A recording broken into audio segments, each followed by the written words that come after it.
ശബരിമല സ്വർണ്ണപ്പാളി വിവാദത്തിൽ നിറഞ്ഞു നിൽക്കുന്നത് ഒരേ ഒരു പേരാണ്, ഉണ്ണികൃഷ്ണൻ പോറ്റി. ആരാണ് ഉണ്ണികൃഷ്ണൻ പോറ്റി? നോക്കാം. ആഗോള അയ്യപ്പ സംഗമ കാലത്താണ് ഉണ്ണികൃഷ്ണൻ പോറ്റിയുടെ പേര് ഉയർന്നു വന്നത്.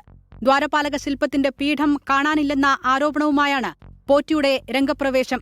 ഉണ്ണികൃഷ്ണൻ പോറ്റിയുടെ സഹോദരിയുടെ വീട്ടിൽ നിന്ന് ദേവസ്വം വിജിലൻസ് പീഠം കണ്ടെത്തിയതോടെയാണ് തട്ടിപ്പുകളുടെ പരമ്പരയിലേക്ക് വെളിച്ചം വീശിയത്. തിരുവനന്തപുരം കിളിമാനൂരിന് സമീപം പുളിമാത്താണ് ഉണ്ണികൃഷ്ണൻ പോറ്റിയുടെ സ്വദേശം. പുളിമാത്ത് ദേവീക്ഷേത്രത്തിലെ പൂജാരിയായിരുന്ന പിതാവിനെ സഹായിച്ചായിരുന്നു തുടക്കം.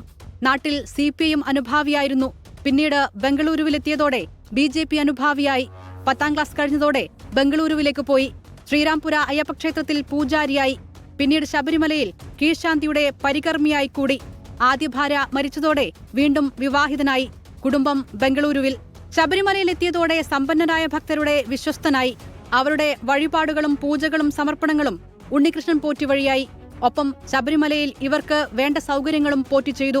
ഉണ്ണികൃഷ്ണൻ പോറ്റി സമ്പന്നനായത് അതിവേഗമായിരുന്നു. ഭൂമിയിടപാടും ബ്ലേഡ് പലിശയുമൊക്കെയായി പണം പിന്നെയും കൂട്ടി. 30 കോടിയിലധികം രൂപയുടെ ഭൂമി ഇടപാടുകൾ ഇയാൾ നടത്തിയെന്നാണ് സൂചന. പണത്തിന്റെ ഒഴുക്ക് കൂടിയതോടെ ബംഗളൂരുവിലേക്കും തിരിച്ചുമുള്ള വിമാനയാത്രകൾ ഉണ്ണികൃഷ്ണൻ പോറ്റി പതിവാക്കി. അതിനിടെ പ്രധാന രാഷ്ട്രീയ നേതാക്കളുമായും ഉണ്ണികൃഷ്ണൻ പോറ്റി അടുപ്പമുണ്ടാക്കി.